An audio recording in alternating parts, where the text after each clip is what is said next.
Travel games usually refer to something that you can play in a car or on a plane, or that packs up really small so you can put it in a suitcase or a bag.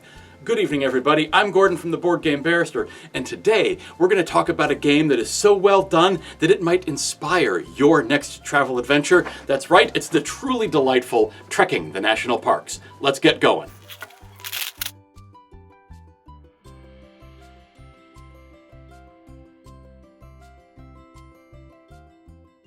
Roar!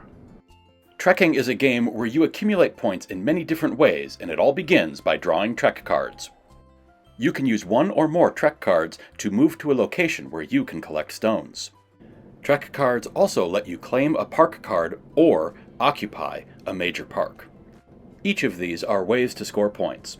This is great because you get to make relevant decisions on every turn, and there are so many different ways to win that even when you feel something didn't go your way, you have plenty of opportunities to recover.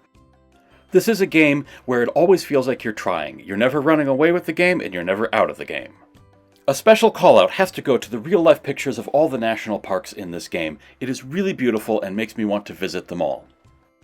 Trekking the National Parks is that rare Goldilocks game. It is accessible and easy to learn, it has decisions that are both meaningful and not daunting, and it has a theme that is both integral to the game and in this case applicable to the real world as well. I hope this quick video helped you learn whether Trekking the National Parks will be a fit for your next game night. If you found it useful, please go ahead and hit that subscribe button and check out our virtual barrister service where you can have a live video chat with us right from our website. I'm Gordon from the Board Game Barrister, and I'll see you next time.